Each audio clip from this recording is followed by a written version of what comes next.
नमस्कार, अक्षर ज्योतिष में आपका स्वागत है। मैं पिंकी अग्रवाल, ज्योतिष विशारद। ज्योतिष के इस चैनल में हम सरल और रुचिकर तरीके से ज्योतिष का पठन पाठन कर रहे हैं। अभी पिछले वीडियो में हमने विवाह के ऊपर लिया था, जिसमें हमने अर्ली मैरिज लिया, लेट मैरिज भी लिया और लव मैरिज के योगों को देखा था। अब हम लाइव एग्जाम्पल के साथ में देख रहे हैं नो मैरिज का। जैसे हमने डिले मैरिज का लिया था, लेट मैरिज का लिया था, अब हम डिनाइल का ले रहे हैं। तो डिले और डिनाइल में क्या फ़र्क होता है कि डिले में ग्रह होते हैं, प्रभाव डाल रहे होते हैं, लेकिन क्रूर ग्रह या तो स्वराशि के होते हैं या अपनी मित्र राशियों के होते हैं, या कारक कहीं ना कहीं शुभ ग्रहों से दृष्ट होता है, तो वो फिर डिले होकर पर मैरिज हो जाती है। पर डिनाइल में क्या होता है कि डिनाइल में ज़्यादा नेगेटिविटी होती है। जैसे 2 या 2 से अधिक नेगेटिव इफेक्ट भाव पे भी हो, भावेश पे भी हो और कारक पे भी हो, तब वहाँ पर डिनाइल की स्थिति बन जाती है। जैसे ये वाला हॉरोस्कोप आप देखिए, 1963 बॉर्न है, ये एक लेडी की कुंडली है। ये अब तो वो 60 इयर्स की हो गई हैं, लेकिन इनकी कुंडली में डिनाइल हुआ और कभी भी शादी का चर्चा ही नहीं चला घर में। तो अब आप देखिए, वैसे तो इनकी शुक्र की लगन है। अब देखिए, शुक्र की लगन और मंगल की लगनों को हम बोलते हैं कि बहुत जल्दी फटाफट शादियां होती हैं इन लगनों में। और मंगल की लगन और शुक्र की लगन जब होती है तो ये अफेयर में भी ज़्यादा जाते हैं। जैसे अगर किसी की वृष लगन हो या तुला लगन हो, है ना, या फिर मंगल की मेष लगन हो या वृश्चिक लगन हो। वृश्चिक वाले तो कम, पर मेष वाले बहुत ज़्यादा। तो ये जो लगने हैं ना, मंगल की लगने और शुक्र की लगने, एक तो आमने सामने भी पड़ती हैं। देखिए, इसके सामने ये पड़ेगी, इसी तरह से इसके सामने ये पड़ रही है ना। तो ये मंगल की लगने और शुक्र की लगने मैरिज करने में इंटरेस्टेड रहती हैं, लव मैरिज भी करने में बहुत इंटरेस्टेड रहती हैं। इन लग्नों को तो प्रोन ही माना जाता है, मतलब कहते हैं ना कि मतलब आतुरी रहती हैं लव मैरिज करने के लिए। अब देखिए कि शुक्र की लग्न होते हुए भी इस कुंडली में विवाह नहीं हुआ, तो हम ये फार्मूला लगाएंगे कि भाई ऐसा क्यों हुआ। हम इसको समझने की कोशिश करते हैं। लाइव कुंडली है, कोई हम एग्जाम्पल ऐसे नहीं है कि हम इसे मतलब खाली हम पैरामीटर्स पढ़ रहे हो, ठीक है। अब इसमें देखिए लग्न की क्या स्थिति है कि लग्न पर मंगल की एस्पेक्ट भी आ रही है और लग्न पर शनि की एस्पेक्ट भी आ रही है। तो हम ये कह सकते हैं, देखिए, जो भी सुख दुख पाना होता है ना, वो लग्न को ही पाना होता है। अब लग्न के ऊपर मंगल की, और वो भी मंगल अपनी डेबिलेटेड राशि में है। हालांकि देखिए दिग्बली मंगल है ये, पर ये राहु केतु एक्सिस पे है और ये मंगल भी पीड़ित हो गया राहु से, शनि से और केतु से, ठीक है। ये सप्तम का मालिक है हमारा। पर पहले अभी हम लगन को देख रहे हैं कि लग्न के ऊपर मंगल की एस्पेक्ट आ रही है चौथी, और शनि की एस्पेक्ट आ रही है। इस एस्पेक्ट को बनाने के लिए हम यहाँ पर साइन बना देते हैं मंगल का। ये यहाँ मंगल की एस्पेक्ट आ रही है और यहाँ पर हमारी शनि की भी एस्पेक्ट आ रही है। तो अब देखा जाए तो शनि के एस्पेक्ट तो मित्र की एस्पेक्ट है, लेकिन ये भी तो पीड़ित हो गया ना, केतु राहु एक्सिस पे है और मंगल के साथ है। लग्न की स्थिति ये होगी। अब लग्नेश की स्थिति देखें तो लग्नेश इधर शनि केतु और इधर सूर्य भी है। यद्यपि गुरु भी है, गुरु स्वराशि का है, बहुत अच्छी बात है, लेकिन ये सूर्य भी है। अब शनि सूर्य के बीच में अगर फंसा हुआ माना जाए, शुक्र को भी और गुरु को भी मान लो हम गुरु को भी मान लें और शुक्र को भी मान लें, तो ये दोनों ही कारक फंस गए, पाप कर्तरी के अंदर फंस गए। कर्तरी माने कैंची होता है। जैसे कैंची के 2 फाल चलेंगे तो बीच में जो भी चीज आएगी वो कट जाएगी, ठीक है। तो अब ये मित्र के घर में होता हुआ भी ये शुक्र, यद्यपि ये दिग्बल के पास भी था, लेकिन ये मित्र के घर में होता हुआ भी शनि और शुक्र की परस्पर मैत्री है, लेकिन ये शनि केतु और सूर्य और गुरु के बीच में फंस गया है ये। तो ये यहाँ पर ये भी पीड़ित ही हो गया शुक्र, यानी कि जो इस लग्न को खूबसूरती ये दे सकता था वो यहाँ पर नहीं दे पाएगा, ठीक है। अच्छा, अब आ गए हम सप्तम भाव पर। ये तो हमने लग्न और लग्नेश की स्थिति को देख लिया। अच्छा, इस पे मंगल की भी एस्पेक्ट आ रही है। इस हमारे लग्नेश पर भी मंगल की एस्पेक्ट आ रही है। ये जो मंगल यहाँ पर बैठा हुआ है, इसकी एस्पेक्ट यहाँ पर आ रही है 8वीं दृष्टि से, चौथी और यहाँ पर 7वीं और यहाँ पर 8वीं। तो शुक्र और मंगल ये आपस में सम है, ठीक है। तो ठीक है, चलो यहाँ से ये हो गया। अब हम 7th हाउस की पोजीशन अगर देखें तो 7th हाउस में अकेला बुध है, ठीक है। तो ये नाउच प्लेनेट है। नाउच प्लेनेट का पंचम भाव में या सप्तम भाव में जाना भी अपने आप में एक ये नेगेटिव दिखाता है कि मतलब ये सही नहीं होता, अकेला बैठा हुआ है प्लेनेट यहाँ पर, ठीक है। अच्छा, अब भाव की बात हो गई, अब भावेश की बात कर ली जाए। सप्तम भाव की बात हो गई, अब भावेश की बात। भावेश एक तो अपनी नीच राशि में है, राहु केतु एक्सिस पे और शनि से भी दृष्ट है, तो भावेश के ऊपर 1 2 3 नेगेटिव इफेक्ट आ गए। अच्छी बात क्या है कि भावेश के ऊपर गुरु की एस्पेक्ट जरूर आ रही है, ठीक है। तो भावेश के ऊपर एक ही शुभता आ रही है कि इस पर गुरु की दृष्टि है, लेकिन एक शुभता के मुकाबले 3 अशुभता, 3 क्या 4 अशुभताएं हो गई भाई। देखो शनि केतु और राहु से तो वो पीड़ित हुआ और अपनी डेबिलेटेड राशि के अंदर गया तो वहां से भी, यद्यपि ये दिग्बली है मंगल, लेकिन ये पीड़ित कितना ज्यादा है ना।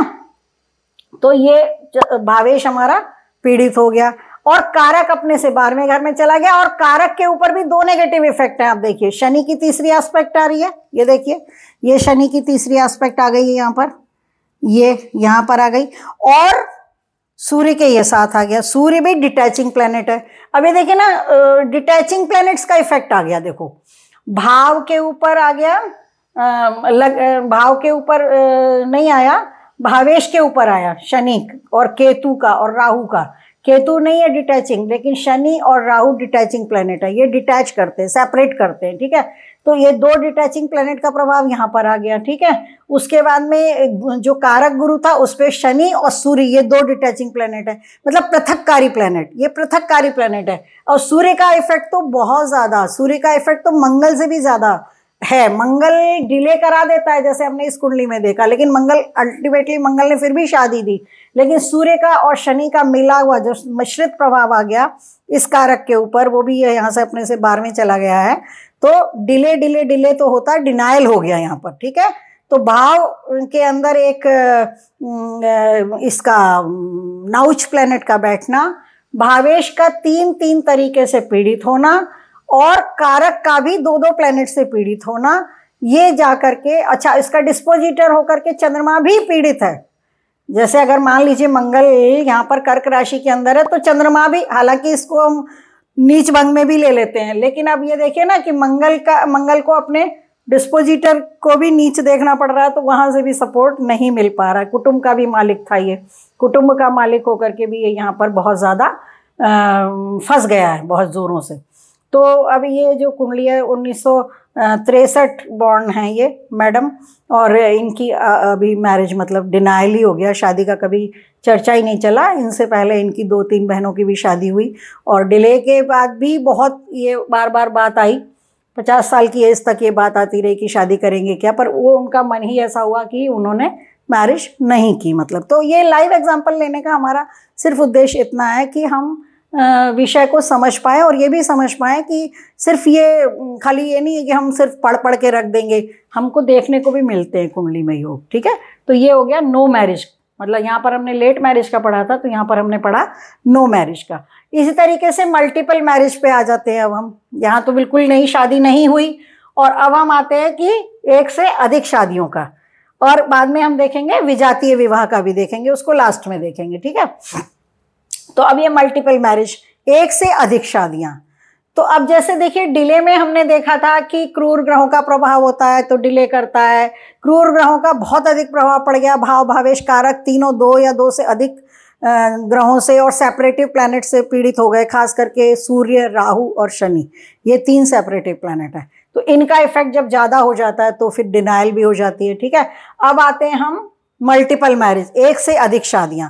तो अब 1 से अधिक शादियों में देखिए सबसे पहले अगर हम इस कुंडली को लेते हैं तो ये मेष लगन की कुंडली है, लग्नेश तीसरे घर में गया पर 2 क्रूर प्लैनेट्स के साथ बैठा हुआ है ये मंगल, ठीक है। तो अब ये मंगल वैसे भी देखो अपने शत्रु की राशि में बैठा हुआ है, ये बुध की राशि में बैठा हुआ है, ठीक है। 1 2 3 4 यहाँ दृष्टि डाल रहा है ये, है ना। उसके बाद में 7वीं और 8वीं दृष्टि यहाँ पर डालेगा। तो अब ये देखिए लग्नेश जो है उसके ऊपर 2 क्रूर और दोनों सेपरेटिव प्लैनेट्स का प्रभाव जो है वो इस लग्नेश को बहुत कंफर्टेबल नहीं दिखा पा रहा है, और यहाँ पर मंगल में दिग्बल भी नहीं होगा क्योंकि यहाँ तो 0 ही हो जाने वाला है, तो यहाँ मुश्किल से 10% दिग्बल होगा, और अपने परम शत्रु की राशि में भी है। तो कष्ट, भाई कष्ट किसे होगा, मल्टीपल मैरिज होगी तो कष्ट किसे होगा, कष्ट तो जातक को ही होगा ना, लगन लग्नेश को ही होगा।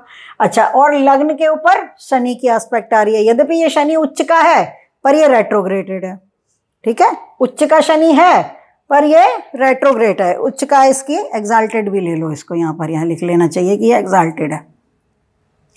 अच्छा, तो भाव हमने लग्नेश की स्थिति देख ली, अब हम देख रहे हैं सप्तम भाव की स्थिति, क्योंकि मैरिज का इशू है तो हम सीधे सप्तम भाव पे आ जाएंगे। तो सप्तम भाव में यद्यपि शुक्र की राशि है पर बैठा कौन है? शनि। शनि कौन है? डिटैच करने वाला। अब ये लेकिन इसने क्या किया? वक्री है। वक्री शनि, वक्री प्लैनेट, कोई भी वक्री प्लैनेट अगर हमारे सप्तम भाव में बैठता है तो वह हमारी मैरिटल लाइफ को खराब करता है। मैरिटल लाइफ में कलेश, मैरिटल लाइफ में वैचारिक मतभेद देने में वक्री प्लैनेट्स का रोल है।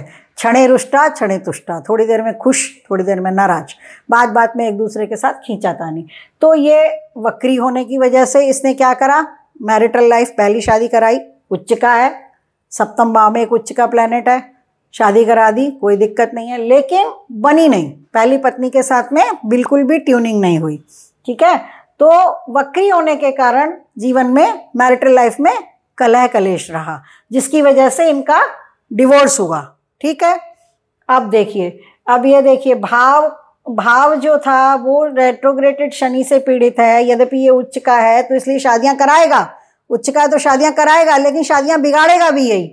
और इसका जो भावेश है वही भावेश है, वही कारक भी है, तो सारा दारोमदार आ गया शुक्र के ऊपर। यानी कि एक ही प्लैनेट जब भावेश और कारक बन जाता है तो वो भी स्थिति कभी कभी बहुत तकलीफदेह हो जाती है। जैसे कि अगर वो पीड़ित हो जाए तो, अगर वो अच्छा है, अब जैसे संतान के लिए अगर जैसे जहाँ कहते हैं ना धनु राशि या मीन राशि पंचम भाव में पड़ जाती है जब, तो भावेश भी बन गया गुरु और कारक भी बन गया गुरु। तो अगर तो गुरु की पोजीशन अच्छी है तो बल्ले बल्ले, जैसे कन्या लगन की कुंडली हो या मिथुन लगन की कुंडली हो और लड़की की कुंडली हो तो सप्तमेश भी गुरु बन गया और कारक भी गुरु बन गया। ये बड़े बहुत गूढ़ फार्मूला है।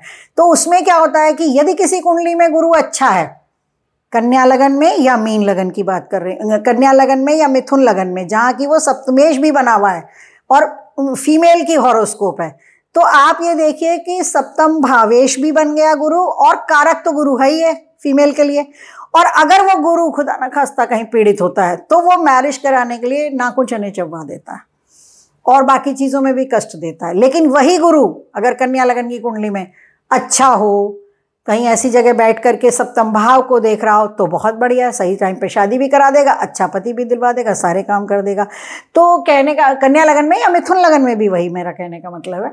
तो अब इस कुंडली में क्या होता है, मेष लगन की कुंडली में, कि सप्तम भाव का भी मालिक फीमेल के लिए बात हो रही है, तो भावेश भी शुक्र बना और कारक भी शुक्र बना और उसके ऊपर भी शनि की, वक्री शनि की दृष्टि आ गई। यहाँ पर आ गई ना शनि की दृष्टि। देखिए सैटर्न की एस्पेक्ट कहाँ जाएगी, ये तो थर्ड हाउस में यहाँ देख लेगा। ठीक है, इसको धर्म भाव को देख लेगा, उसके बाद में ये यहाँ पर यहाँ देख लेगा, लग्न को देख लेगा, लग्न को भी पीड़ित करेगा ही क्योंकि मंगल की राशि है वहां पर। मंगल मित्र तो है नहीं इस कुंडली में, ये अकारक ही है ना। मेष लगन की कुंडली में तो ये अकारक ही बनेगा, ये 2 हाउसेस का लॉर्ड है शनि, तो ये यहाँ इसको भी पीड़ित ही कर रहा है और आकर के घूम फिर के इसकी दशम एस्पेक्ट यहाँ आ गई। तो अब आप ये देखो, इस शुक्र के एक तरफ तो ये बैठे हुए हैं 2 प्लैनेट, राहु और सूर्य। ठीक है, हालांकि कर्तरी में नहीं है पर शनि की एस्पेक्ट भी आ गई यहाँ पर इसके ऊपर। ये भी अपने शत्रु की राशि में बैठा हो। कहते हैं ना, दो स्त्रियां शांत नहीं बैठ सकती, 2 स्त्रियां बिना लड़े नहीं रह सकती हैं। तो चंद्रमा और शुक्र दोनों फीमेल प्लैनेट है, तो ऐसा कहते हैं कि इनकी आपस में मैत्री नहीं है।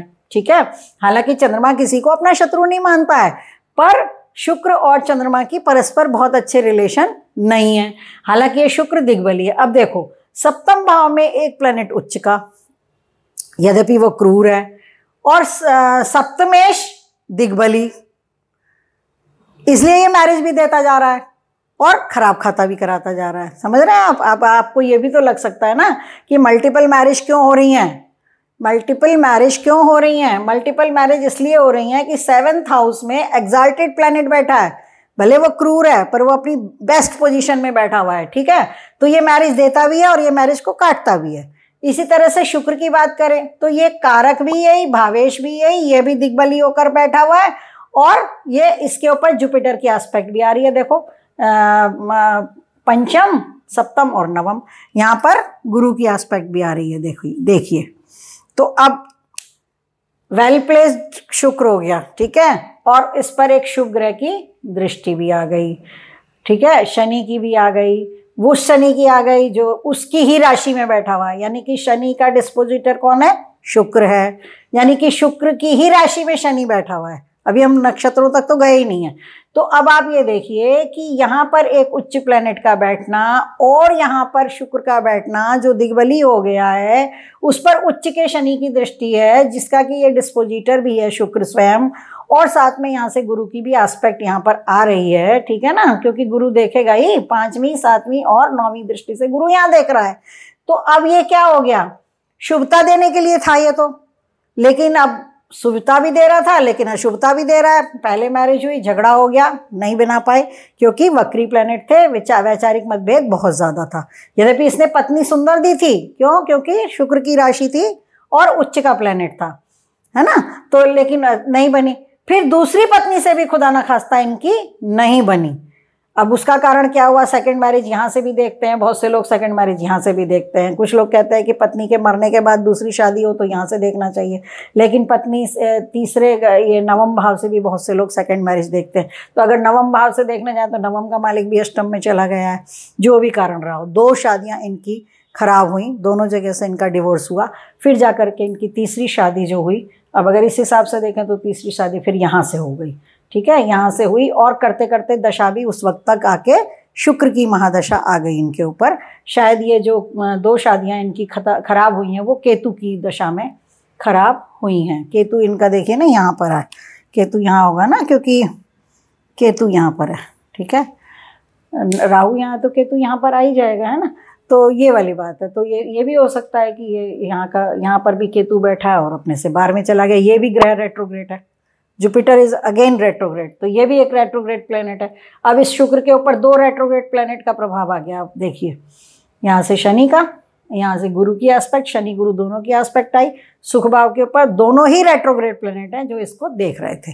तो ये मल्टीपल मैरिज। अब मल्टीपल मैरिज के फॉर्मूले अगर लगाएं तो ये होगा कि देखिए इसमें क्या होता है कि या तो शुक्र एग्जाल्टेड हो तो शादियाँ 1 से 2 हो जाती हैं। सप्तमेश बहुत पावरफुल हो, अभी सिर्फ सप्तमेश पावरफुल माना जाएगा क्योंकि ये दिग्बली होकर के बैठा हुआ है। अपनी सबसे बढ़िया पोजीशन मतलब होती है शुक्र की है। हालांकि शुक्र की पोजीशन तो 12वें घर में भी अच्छी मानते हैं, पर वो मतलब खर्च वर्च के हिसाब से मानी जाती है। ये सुख के हिसाब, सुख भाव में एक शुभ प्लैनेट का बैठना अच्छा ही माना जाता है, ठीक है। तो अब ये देखिए, ये भी बली हो गया सप्तम भाव, क्योंकि उसमें एक प्लेनेट उच्च का बैठा, यद्यपि वो क्रूर प्लेनेट है पर वो उच्च का बैठा। देखिए क्रूर प्लेनेट भी जब स्व राशि के हो जाते हैं या उच्च के हो जाते हैं या मित्र राशि में चले जाते हैं तो उतना खराब खाता नहीं करते हैं। जैसे कि हमने पहली कुंडली में भी देखा था जब हम अर्ली मैरिज की बात कर रहे थे कि क्रूर प्लेनेट होकर के मंगल सप्तमेश बना हुआ था, लेकिन वो अपनी खुद की राशि में था और अपने घर को देख रहा था, तो वहां उसने शुभता दी। इसी तरीके से यहाँ पर है, यहाँ पर ये क्रूर प्लेनेट है लेकिन ये अपने उच्च की राशि में बैठा हुआ है और इसकी दृष्टि भावेश और कारक, भाव भावेश कारक सब पे शनि की एस्पेक्ट आ गई है, पर शनि उच्च का है। तो इसलिए इसने 2 शादियां खराब कराने के बाद तीसरी शादी कराई, जो उसके बाद अब इनकी लाइफ जो है शांतिपूर्वक चल रही है। तो ये एक लाइव कुंडली है, नॉन टू फैमिली की कुंडली है। तो ये इसलिए यहाँ पर लगाई गई है ताकि पता चले कि भाई कब प्लैनेट डिले करते हैं और कब प्लैनेट मल्टीपल मैरिज में ले जाते हैं। और ये फार्मूला हमेशा याद रखें कि वक्री प्लैनेट हो या सप्तमेश वक्री हो तो भी, सप्तमेश वक्री होता है तो डिले करता है शादी में, और सप्तम भाव में कोई वक्री प्लैनेट होता है तो भी डिले करता है शादी में, है ना। और कोई वक्री प्लैनेट सप्तम भाव में बैठा होता है तो वो मैरिटल लाइफ को खराब भी करता है, उसको थोड़ा सा सुकून भरा नहीं रहने देता है, ठीक है। तो ये हो गई मल्टीपल मैरिज की। हमने एक एक एग्जांपल लिए हैं अभी, और उसके बाद में हम देखेंगे विजातीय विवाह। अब विजातीय विवाह में क्या होता है कि देखिए, विजातीय विवाह है तो नॉर्मली ये लव मैरिज ही होती है, तो इसमें लव मैरिज वाले पैरामीटर तो लगाने ही पड़ेंगे हमको। क्यों? क्योंकि विजातीय विवाह तो मुझे नहीं लगता कि कोई पेरेंट्स, कभी कभी लाखों करोड़ों में कोई एक आध पेरेंट कराते हों तो कराते होंगे, नॉर्मली ये लव मैरिज के अंतर्गत ही आता है। पर अब इसमें और इसमें ये फ़र्क होगा कि लव मैरिज आप अपनी खुद की सजातीय कन्या या पुरुष से भी कर सकते हैं और विजातीय से भी कर सकते हैं। विजातीय विवाह का मतलब होता है कि अपने कास्ट से हटकर शादी करना, ठीक है। तो अब ये कुंडली हमने लिया, देखिए शुक्र की लगन है। अभी मैंने उधर बताया भी था आपको, इसमें बताया था डिले वाले में, नो मैरिज वाले में बताया था कि शुक्र की और मंगल की लगनें जो हैं ये ज़्यादातर लव मैरिज के लिए मतलब इनमें एक बार देख ही लेना चाहिए झांक के, अगर किसी की शादी के लिए बात आए और कुंडली में लग्नेश मंगल या शुक्र बन रहा हो तो एक बार ये जरूर देख लेना चाहिए कि कहीं इसमें लव मैरिज के योग तो नहीं है। तो अब हमारे इस वाली कुंडली पर जो हमने विजातीय होने के कारण इसका विजातीय कलर भी इसका विजातीय कर दिया, डिफरेंट कर दिया, कि ताकि ये पता चले कि ये विजातीय है, मतलब इस पूरे ग्रुप से ना आउट ऑफ दी क्या है, मतलब अलग, बिल्कुल अलग, इनके साथ में नहीं मैच हो रहा है, ठीक है। तो अब इस कुंडली में अगर हम देखें तो लग्न जो है बहुत बली हो गई, क्योंकि लग्न के अंदर लग्नेश भी बैठा हुआ है जो कि शुक्र है, और शुभ प्लैनेट बुध और गुरु भी बैठे हुए हैं, ठीक है। अब ये शुक्र डिस्पोजिटर है बुध का, बुध और गुरु को दिग्बल भी मिल गया यहाँ पर। तो ये लग्न कितनी पावरफुल हो गई, अब आप ये देख लीजिए। हालांकि ये लग्न राहु केतु एक्सिस पे जरूर है, पर ये एक अशुभता है, और वैसे तो राहु बुध और शुक्र के भी मित्र हैं। राहु जो हैं बुध और शुक्र के मित्र हैं, राहु की और बुध की, शुक्र की, शनि की, इनकी आपस में मैत्री है। तो इसमें एक जुपिटर को अगर छोड़ दिया जाए तो बुध, शुक्र और राहु ये तीनों मित्र हैं, ठीक है। तो मित्रों का जमावड़ा है यहाँ पर। जुपिटर है तो जुपिटर की अगर मान लीजिए हम मान भी लें कि इस कुंडली में जुपिटर 3rd का लॉर्ड है और 6th का लॉर्ड है, तो अकारक है, लेकिन जुपिटर के पास कारकत्व तो बहुत अच्छे है ना, तो इसलिए जुपिटर को भी यहाँ पर होना, दिग्बल मिला हुआ है जुपिटर को, तो ये अच्छा है, ठीक है। अब ये सारे प्लैनेट देख रहे हैं 7th हाउस को, ठीक है। अब 7th हाउस को तो देखेंगे ही, हम देख लेते हैं कि गुरु कहाँ देख रहा है। गुरु ये पंचम को देख रहा है, सप्तम को देख रहा है और नवम भाव को भी देख रहा है। अब इसी में देखिए राहु गुरु की युति है, तो राहु की भी 3 एस्पेक्ट होती हैं, तो राहु की भी एस्पेक्ट आ रही है यहाँ पर। एक तो राहु की एस्पेक्ट यहाँ पर आ गई, ठीक है। इसको ऐसे लेते हैं, कैसे लेंगे इसको, ये ऐसे करके लिया जाएगा, हाँ। तो राहु की एस्पेक्ट यहाँ आ गई, राहु की एस्पेक्ट यहाँ पर भी आ गई, ठीक है। अगर हम लगा रहे हैं तो यहाँ पर भी लगा लेंगे, जब डिटेल होता है तो फिर होता है। अच्छा चलो, अगर हम नहीं भी लगाएं राहु की एस्पेक्ट, तो इस राहु का प्रभाव बुध पर तो आ ही रहा है, जो कि हमारा धर्म स्थान का मालिक है, और इसी राहु का प्रभाव हमारे पंचम भाव भावेश पे भी जा रहा है, ठीक है। और इस राहु का प्रभाव हमारे सप्तम भाव पर भी आ रहा है, ठीक है। राहु केतु एक्सेस भी है। अब ये देखिए आप कि पहले तो हम वही लगा लें फार्मूला कि अगर विजातीय विवाह होगा तो पहले ये लव मैरिज के फार्मूले इसमें सेट बैठ रहे हैं कि नहीं। जब हम देखेंगे कि लव मैरिज के फार्मूले सेट बैठ रहे हैं, तब हम देखेंगे कि ये सजातीय विवाह होगा या विजातीय विवाह होगा, ठीक है। तो अब देखिए 3rd का लॉर्ड लगन में आ गया, पंचम, सप्तम, नवम तीनों से रिलेशन बना रहा है। तो ये जो हमने पहले फार्मूला देखा था लव मैरिज वाला, तो उसमें यही था कि 3rd का, पंचम का, सप्तम का और नवम का रिलेशन बनना चाहिए। अब ये रिलेशन कितना स्ट्रांग है वो भी देख लिया जाए। पंचमेश पंचम में ही है और ये भी सप्तम भाव को देख रहा है, ठीक है ना। पंचमेश पंचम में ही है अपनी मूल त्रिकोण राशि में, और रेट्रोग्रेड है तो और बली हो गया। अब ये पंचमेश पंचम भाव में बैठ करके सप्तम भाव को भी देख रहा है, ठीक है। सप्तमेश मंगल फिर नीच का हुआ, ठीक, और दिग्बली भी हो गया यहाँ पर, इसको पावर मिल गई, ठीक। और इसका स्वामी, इसका डिस्पोजिटर ये धर्म भाव में आके बैठ गया। अब यहाँ पे देख लीजिए, ये भी एक बात आ गई कि सप्तमेश मंगल डेबिलेटेड है, दिग्बली है, लेकिन पावरफुल है। यद्यपि यहाँ पे नीच का होता है पर फिर भी इसके मित्र की राशि है, और इसका जो डिस्पोजिटर है वो धर्म भाव में जाके बैठ गया, मंगल का डिस्पोजिटर, ठीक।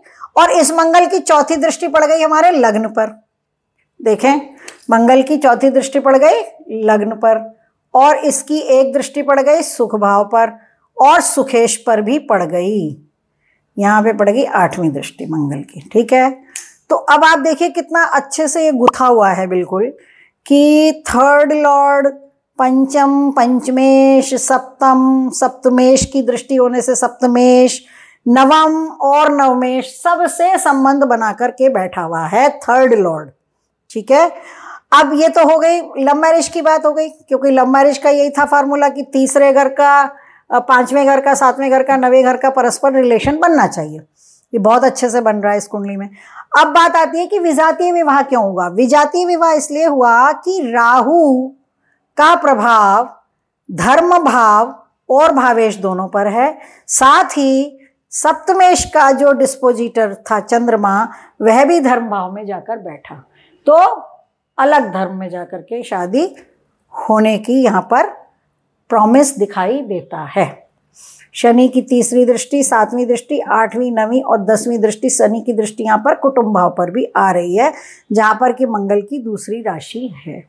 तो कहने का मतलब है विजातीय विवाह जब होगा उसका मेन फार्मूला ये है कि हमारी कुंडली में पंचम, सप्तम, नवम, तृतीय भाव इनका रिलेशन तो हो ही, नवम भाव भावेश के ऊपर राहु या शनि का प्रभाव होना चाहिए। शनि भी अनकन्वेंशनल मैरिज देता है। सैटर्न का जब रोल आएगा ना, मतलब बहुत ज़्यादा अगर स्ट्रांगली आएगा तो वो अनकन्वेंशनल, मतलब जो एक पारंपरिक विवाह होता है ना उससे हट के देगा। अब इसमें देखिए मैं ये शनि कितना पावरफुल है, पंचम का मालिक होके चौथे सुखेश और पंचमेश होकर के पंचमेश है, अपनी मूल त्रिकोण राशि में भी बैठा है, और पहले तो यहीं से बली हो गया, मूल त्रिकोण राशि में बैठा है, दिग्बल के भी समीप है, 2 ही घर आगे है यहाँ से, तो वहाँ से भी बली हो गया, ऊपर से रेट्रोग्रेड है तो और बली हो गया। तीसरा मंगल शनि की सप्तम भाव पे दृष्टि आ रही है तो वो और बली हो गया। सप्तमेश मंगल भी आकर के इसको देख रहा है तो ये और आपस में रिलेशन जो है गुथ गया। यानी कि शनि का